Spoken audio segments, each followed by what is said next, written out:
Bonjour, j'espère que vous allez bien et on se retrouve pour une nouvelle vidéo, le rendez-vous du dimanche. Et aujourd'hui, on accueille Lilia. Bonjour Lilia. Salut Claire. Ça va? Tu vas bien? Et toi? Je te laisse te présenter. Bien sûr, alors moi je suis Lilia, j'ai 36 ans, je suis maman de 3 garçons. 3 garçons aussi. Hein. C'est du boulot.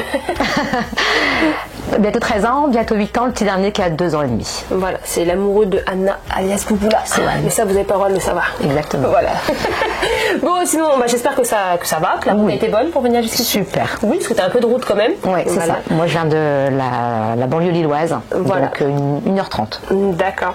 Alors, Lilia, on va commencer par souvent le début, c'est un petit peu, comment tu m'as connue? Est-ce que tu as connu avant FitClem ou tu as connu mon compte personnel avant? Alors, moi, j'ai plutôt connu ton compte personnel. Oui. C'est-à-dire que, par hasard, ce qu'on appelle, aujourd'hui, on voit les réels, c'était le fil d'actualité. Le fil d'actualité, ouais. Ça apparaissait en photo, et là, on voyait ton... Une vidéo, non, c'était une vidéo, ouais. Avec ton postpartum, et juste avant, il y avait la photo sur laquelle tu étais sur le point d'accoucher. D'accord. Donc, oui, je vois laquelle vidéo. Je suis sur le canapé avec mon ventre, non, c'est pas ça? Même pas debout, tu commençais le programme avec les filles au mois d'octobre. Ok, d'accord. Donc, je dis, mince, maigri, alors je clique, et je vois ICLEM Healthy, donc je clique, et là, je me dis, ah non, c'est pas une influenceuse. Donc, voilà. Ça a attisé ma curiosité, voilà. Je t'ai trouvé d'une simplicité, puis c'est à ce moment-là, mi-novembre, que j'ai commencé à te suivre. Et t'as suivi FitClem aussi, c'est après que tu as vu qu'il y avait dans la derrière finalement. Exactement. D'accord. Donc toi, en fait, ta prise de poids, comment ça s'est passé? Est-ce que tu peux nous expliquer un peu tes grossesses, comment tu as pris du poids? C'est surtout ça le départ, en fait. Bien sûr. Alors, moi, il faut savoir que j'ai jamais été réellement forte, même si j'avais eu 2 grossesses auparavant. Ce qui s'est passé, c'est que la dernière grossesse, j'ai pris la confiance. Je me suis dit, bon allez, Lilia, c'est pas grave. Il y a de l'écart entre la deuxième et les premiers. Ouais, ils ont 5 ans. Ah, donc, entre la première grossesse, à laquelle j'ai pris 8 kilos seulement, et la dernière où j'ai pris 22 kilos. Oui. Mais bon, la dernière, voilà. Et puis après, il y a l'âge, forcément, le métabolisme. Il n'est pas le même, oui. Bien sûr, tu as raison. Oui. Et donc, il s'avère que quand j'ai accouché, au bout de 3 mois, je n'avais perdu que 4 kilos. Donc, je me suis dit, bon, là, il faudrait quand même. Il faut se lancer. En fait, tu n'avais jamais été en surpoids finalement. Jamais. Avant. Jamais. Donc, c'est pour ça que ça qui bouge relativement. Donc c'est quoi le moral? Il n'y avait pas le moral, quoi, je pense. Non, là, j'avais décidé de prendre un congé parental et je me suis dit, allez, on y va, quoi, c'est pas grave. On va perdre des kilos, mais finalement, j'ai eu du mal. Ouais, t'as eu du mal. Donc 4 mois après, c'est quoi ton déclic? C'est ton programme. Tu télécharges le programme? Je télécharge le programme et donc je ne le fais pas tout de suite. J'attends un petit peu de regarder les avis des autres parce que là il y avait l'hashtag Team ICLEM Motivation. Donc là tu as vu qu'il y avait beaucoup de filles qui le faisaient. Depuis le mois d'octobre. Tu t'es abonnée? Je me suis abonnée à plusieurs filles. Je regardais un petit peu parce que je savais m'alimenter. Oui. Mais il me fallait ce bon petit coup de pied aux fesses. Ouais, voilà. Plus la motivation. Exactement. La motivation postpartum, là, la 3e grossesse, je t'avoue. Parce que des fois l'envie, elle manque pas. Mais après il faut se lancer. Souvent c'est ça. Et d'autant plus à ce moment-là, j'allaitais Sohan. Oui. Et puis dans ma tête, je me disais, oui, on allait, donc il faut bien manger. Oui, voilà, on a toujours on se dit, il faut bien manger. Puis on se dit, dans 6 mois, puis on verra cet été, puis on se dit, on a le temps. Puis après, donc je me suis donné un petit mois. Donc fin décembre, j'ai pas attendu 1er janvier. Ouais, ça c'est bien, bravo. On l'a félicité. Je crois que les gens ils attendent le 1er janvier ou le 1er mai ou ainsi de suite. Donc j'ai passé ma première commande. Donc j'ai été tentée de prendre Brûleur Plus et Minceur Plus. Ouais. Et j'ai fait mes courses. Oui. Donc j'ai créé un nouvel Instagram. Donc tu as fait un Instagram, ça c'est important. Ouais. Je pense que ça peut motiver beaucoup de filles, c'est de vous créer un Instagram juste pour vous motiver, de suivre les filles de la team. Exactement. Parce que des fois on n'a pas envie que le personnel se mélange à ça. C'est ça. Donc, et puis dans lequel j'avais aucun mal à poster les photos de moi, alors que dans mon Instagram personnel, là par contre jamais je me serais permise de me mettre en dessous. Bien sûr. Et puis il n'y avait que des nanas dans cet Instagram. Donc c'est vraiment exprès pour la perte de poids. Exactement. Donc j'ai créé un Instagram No Comment 12 29 30 par rapport aux 3 dates de naissance de mes gamins. On vous met là ici. Voilà. Et ensuite je me suis lancée, j'ai fait ma liste de courses pour la première sine. Et le 30, tu t'es bien organisée. Ah oui, c'est la clé. Liste de courses, produits, c'est la clé. L'organisation. Mais ça ressort beaucoup. Hein. Donc tu es la 9e personne qui vient témoigner aujourd'hui. Et il faut savoir que vous avez vu dans toutes les vidéos, les filles, ça ressort. Si vous vous organisez, C'est ce qu'il y a de mieux. Souvent, quand on fait du freestyle, c'est là où on commence à manger n'importe quoi. On se dit, ouvre j'ai le pas le frigo, temps. il est l'heure, allez hop, je mange. Que là, si c'est préparé, donc tu avais tout organisé, c'était carré. Tout organisé, j'avais imprimé le programme, je collais sur mon frigo, puis qu'est-ce que je mange ce matin, ce midi. Ouais, c'était carré quoi. Et première semaine, alors c'était très très dur. Ça c'est très dur. Il faut le dire, il faut être transparent. Ah oui, c'était super difficile. Je pense que les 2 premières semaines sont les plus difficiles. Exactement. Après, le manque de sucre, j'avais des grosses céphalées. Ouais. Alors j'essaie de combler par le café, mais vainement. Sincèrement, c'était dur. Donc qu'est-ce qui t'a fait tenir en fait? Tu avais vraiment cette motivation. Tu voyais les autres peut-être motivés? Oui, je parlais pas forcément avec toutes les filles, mais je me souviens ta réactivité et ta proximité avec les filles. J'ai toujours essayé, surtout au début du programme, d'être toujours derrière parce que je sais que c'est ce qui motive, même si je peux pas le faire à la place des personnes, mais au moins de motiver. Parce que toujours une petite phrase, ça peut déclencher le mental le matin. Exactement. En fait. Et puis ça, j'ai trouvé ça génial. Alice également, que je salue, même si elle est absente aujourd'hui. Sur FitClaim, je posais des questions. Oui, mais voilà, j'allaite ceci, cela. Questions relatives au repas, au mental. Voilà, vous avez été là, donc ça m'a servi. Malheureusement, j'ai arrêté le programme. J'ai dit bon, je me laisse encore quelques semaines avant de le reprendre.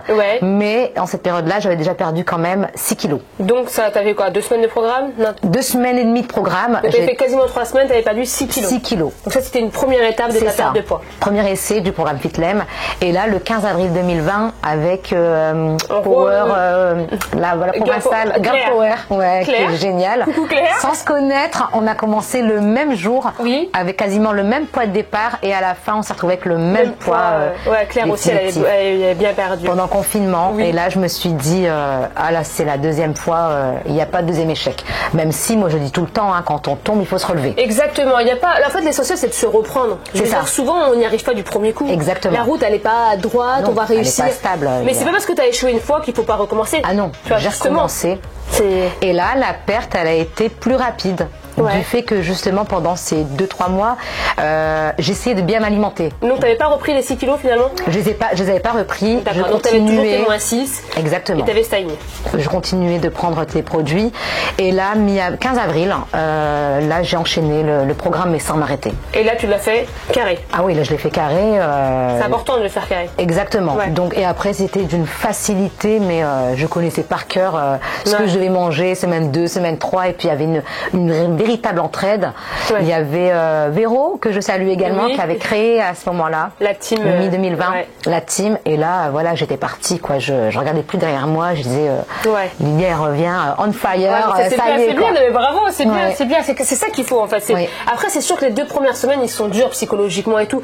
Mais une fois qu'on est lancé, une fois qu'on les passe. Le premier mois que tu as fait, tu as commencé le 15 avril, c'est ça? 15 avril. Le 15 mai, tu étais à combien en premier mois? J'étais quasiment à 6-7 kilos. Ah ouais, donc tu as plus les 6 d'avant. Voilà. T'es déjà à 12, tu vois. C'est ça. Et donc du coup, tu as perdu 20 kilos en combien de temps? En tout, tu as perdu 20 kilos. 20 kilos. Alors je suis passée de 69 à 49, alors que mon poids de croisière, il tourne autour de 50-51. Donc tu étais en dessous de ton poids avant tes grossesses. Voilà. Et j'avais repris le sport de manière assidue. Donc moi, le sport, t'as commencé quand après? Après ta perte de poids? Pendant le confinement, avec ton programme. Alors, programme sportif. À la maison. Ok, d'accord. Et d'ailleurs, j'avais gagné une fois le challenge. J'avais couru 12 km. Ah oui, on avait fait. Parce qu'en fait, pendant le confinement, on faisait beaucoup de challenges. C'était peur, course, sport. On était à fond. C'était le confinement. Et j'avais gagné une fois le challenge. Je m'étais. J'avais gagné un bon d'achat. Un bon d'achat 50 €. J'avais couru quasiment 12 km et puis je me. Mais ça t'a motivé. Ça m'a vachement. À ton fils aussi, tu cours à Nantes, c'est pas ça? Un vélo, non? Oui, je faisais beaucoup de vélo avec le petit derrière. Parce que voilà, on cumulait les activités sportives. Alors, il y a mon grand qui disait. Mais avant, tu faisais pas de sport? Je courais uniquement le dimanche. Je faisais pas de renforcement. D'accord, ok. Et donc j'ai connu le renforcement avec toi vraiment pendant le confinement. Parce que vous pouvez télécharger, on va vous le mettre ici, vous pouvez télécharger un e-book sport qui est totalement gratuit, qui est assez simple à faire. Exactement. À la maison, sans matériel, sans rien. C'est ça. Voilà. Donc alors 20 kilos, tu les vois quand? À quel mois tu bois tes moins 20 kilos? Une fois que tu as tout perdu, c'est au fur et à mesure, septembre, octobre, novembre, je montais sur la balance. Alors je suis pas très fan de la balance. Moi. Une fois tous les 15 jours justement pour éviter de se mettre la pression, ça c'est super important. Oui, je pense. Parce que des fois le corps il change. Exactement. Mais le poids ne va pas changer. Surtout si on pratique. Et surtout si on fait du sport. Exactement, voilà. Oui, non, mais on a affaire à une pro.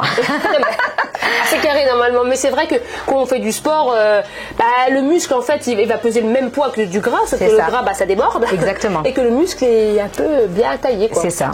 Donc voilà, donc on s'affine mais on fait le même poids. Voilà. Oui, ça peut arriver. Les photos par contre c'est important. Les photos c'est se regarder dans le miroir, faire des photos et c'est là où on voit la différence. On peut avoir du mal. On va mettre les photos d'avant après, mais les photos c'est un truc de dingue. Ouais. Même on me posait la question, on me dit t'as fait une sèche? J'ai dit non pas du tout. Je dis je me suis prise en main et j'étais fière de moi. Donc fin novembre je pèse 49 et ensuite je suis partie sur une phase de stabilisation, donc j'ai réappris à manger. Donc tu as perdu depuis novembre 2020. Novembre 2020. Ça veut dire que ça fait plus d'1 an et demi que tu étais en stabilisation. En stabilisation. Il m'arrive de monter à 52, 52 et demi. Là hop, Lily, je tire la sonnette d'alarme et je fais, c'est important de le dire, 2 fois, je t'en ai parlé, 2 fois la semaine 2. Ouais. Parce que voilà, premier jour il y a des féculents, le dimanche il y a des féculents, au milieu c'est relativement équilibré, voilà, de la protéine. Donc quand on pratique une activité sportive, c'est super important de manger protéiné. Oui, bien sûr. Pour la reconstruction du muscle, la masse musculaire, tout ça. Et voilà, donc la semaine 2, je la fais de temps en temps. Ça fait une petite cure, quoi, on va dire. Exactement, exactement. Mais tu as stabilisé ensemble. Ah oui, totalement. Donc en gros, tu as mis 1 an pour perdre 20 kilos, mais avec une pause de quelques mois en début d'année. C'est ça. Bah bravo. Merci. Ça c'est bien ça. Et je suis contente. Comment ton entourage il a aperçu un petit peu ta prise de poids par exemple? Ah, ma prise de poids, elle inquiétait. Elle inquiétait. Il a dit quoi? Ton entourage, ton mari ou ton mon mari, il disait pas grand chose. Il me regardait manger des chocolats le soir, il montait qu'un petit panier avec plein de belles choses. Et je dis oui mais j'allais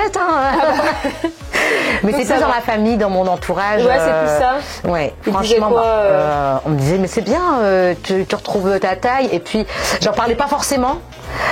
J'assistais au repas. Mais t'avais pas fait la remarque que t'avais pas perdu ton poids. Non, à un moment donné, si, voilà, on revient là-dessus. À un moment donné, on me disait il faudrait quand même que tu fasses attention parce qu'une fois que les kilos s'installent, plus le temps passe et plus tu auras du mal. Et ça, on était à l'unanime. Ça, c'est une vérité. Mais oui, parce que souvent, on veut se dire quand on accouche, malheureusement, je sais qu'il faut avoir du temps, puis il faut être en bonne santé aussi. Exactement. Mais c'est vrai qu'on se dit oui, j'ai 1 an pour perdre mon poids. Mais malheureusement, les filles, au bout de 6-8 mois, c'est incrusté. C'est ça. Et là, on va avoir du mal.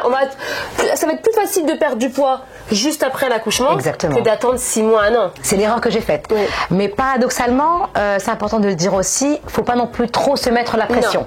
Trop se mettre la pression pour se comparer aux autres. Faut pas se comparer aux autres. Ça, c'est hyper important parce qu'il y a une personne qui va perdre tout de suite son poids de grossesse et il y a d'autres qui vont lutter même si la personne a fait correctement. Il y en a qui vont perdre 3 kilos à la semaine, il y en a qui vont perdre 600 grammes. Mais chaque perte de poids, tu perds de poids. Et ça, c'est hyper important. Et c'est vrai que les réseaux sociaux là-dessus, on a du mal parce que souvent les semaines, on dit t'as perdu combien? Ça peut baisser. Décourageant. C'est ça. C'est pour ça que moi, si on est beaucoup, on se suit pas mal, j'ai arrêté de publier. Donc ça, c'est moi personnellement. Ouais. Donc je ne publiais plus mes repas. Alors j'encourageais les autres. Oui, bien sûr. Mais à la fin, j'avais décidé de faire ça, d'être plus focus sur moi-même et de pas regarder, de pas trop me comparer aux autres. Et voilà, c'est une question de morphologie, mais bon, toi, ça t'a bien aidé parce que finalement, t'as bien perdu. Exactement. Voilà. Moi, j'aimais bien ce côté. Et t'as pas repris.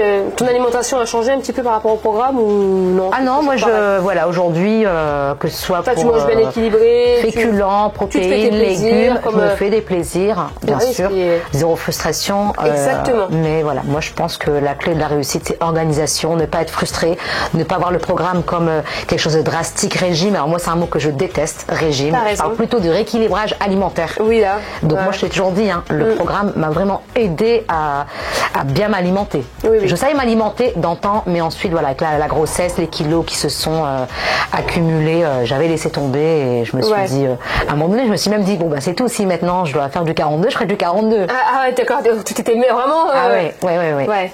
Donc je suis tombée sur ton Instagram, c'est vraiment le début de tout. Ouais. Bon, ça c'est bien. Bon, bravo. Et si t'avais une on va parler des chouchous. Ouais, les chouchous.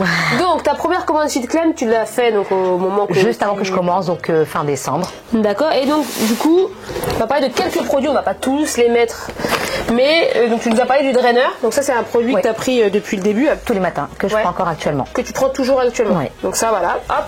Après plaisir zéro. Ah oui, moi celui-là je je le kiffe. Hein. Alors arrêtez de commander celui qui est au chocolat au lait. Hein. Parce qu'il est souvent en rupture. Je pense souvent, voilà. Mais ça m'a vachement aidé pour les collations. Les collations. Ça me. Pourquoi 16h à peu près. Voilà, 16h30. Voilà. Ok, la collation. Le goûter des enfants. Après, le moelleux au chocolat, c'est quoi? Petit déjeuner peut-être? Ça dépend. Petit déjeuner, collation. D'accord. Donc en plus c'est d'une facilité à faire. Ah oui. Dans une tasse, de l'eau, au micro-ondes, c'est fait. Tu mélanges, tu mets au micro-ondes. C'est très simple. La pâte à tartiner, tu mettais par-dessus peut-être? Non. J'aurais pu. Mais ça c'est plutôt avec mes tartines de pain complet pendant le programme. D'accord. Donc tu prenais du pain complet le matin et tu mettais ça par-dessus. Je mettais sur le grille-pain, hop, et puis je tartinais ça. Et puis même mes enfants raffolaient, j'ai dû les cacher à l'étage. En plus c'est super bon. Très Après bon. tu faisais le combo des 2 gélules, brûleur et minceur. Brûleur et minceur. Donc ça tu as fait ça quoi pendant le programme, les premiers mois peut-être? Les premiers mois du programme de manière très assidue, à ma stabilisation. Oui. Et voilà, maintenant je les garde uniquement quand tu refais ta semaine 2. Voilà, quand je fais la semaine 2 à répétition. D'accord, ok. Parfait. Lilia, c'est un conseil à donner pour motiver, je sais pas, une personne qui nous regarde, qui a déjà essayé plein de fois ou qui n'y arrive pas, ça fait des années qu'elle cherche à perdre du poids, tu lui dis quoi? C'est l'organisation, c'est la motivation. Je pense que déjà, si cette fille pense à commencer le programme, c'est qu'elle part motivée. Oui. Parce qu'on ne commence pas le programme comme ça en claquant des dents en disant demain je commence le programme FitClan. Non. Oui. Mais c'est être organisé. Si on peut, on prépare les repas à l'avance. On fait les courses à l'avance. On évite d'acheter des choses qui ne devraient pas être dans le placard, même si on se dit il y a les enfants. Mais malheureusement, mais on essaie de. Moi je prenais les choses que je n'aimais pas. Eh ben voilà, la petite astuce. Ah voilà. La petite astuce. C'est que moi j'achète à mes enfants, oui j'abuse. Je suis désolée Assia et Anna. C'est que j'achète des choses que j'aime pas, par exemple tout ce qui est barquettes de chocolat, tous les princes, tout ça, c'est pas trop mon truc. Ah ouais. Mais si je commence à acheter des tablettes de chocolat, des chocobons, les napolitains, on a mis une pub, mais c'est pas grave. Voilà, et ben là alors là, parce qu'il suffit qu'il y a une journée. Et toute la journée, tu vas penser à ce qu'il y a dans le placard. Ah oui, mais il y a la boîte. Ah, mais il y a la boîte. Et puis, tu vas te lever, tu vas la chercher. Tu vas dire, bon, allez, tu vas regretter. Ah non, mais tu ne manges pas qu'un. Et les remords. Mange qu'un bonbon. Bah non, personne. C'est pour ça, des fois. Et c'est vrai que tu as raison. Moi, je sais que j'évite. J'évitais, même quand j'ai perdu mon poids après ma grossesse, j'évitais d'acheter des choses. Pendant un certain temps. Aujourd'hui, je le fais normalement. Parce que ça ne me dérange pas, en fait. Et parce qu'aujourd'hui, ça m'arrive. Oui, ou de bonbons. Voilà, en fait. Mais c'est vrai que les filles, évitez d'acheter des millions de choses que vous aimez à fond, parce que sinon vous craquez une boîte de chocolat et puis ci, puis ça, puis des chips. Ça commence par ça et puis après on arrête le programme et on reprendra lundi. Puis après, au bout de 6 mois, on est toujours au même niveau. C'est ça. Voilà. Écoute Lilia, merci beaucoup pour ton témoignage. Merci à toi, c'est gentil. Merci à vous tous de nous avoir suivis. Donc normalement il y aura une nouvelle session vidéo. Là c'était la dernière vidéo de la session. Et le meilleur pour la fin. Hein. Exactement. C'est pour ça. On dit rien pour les autres. Hein. Donc on se retrouve normalement d'ici quelques semaines ou quelques mois. Merci beaucoup. Au revoir. À bientôt les filles. Bon courage.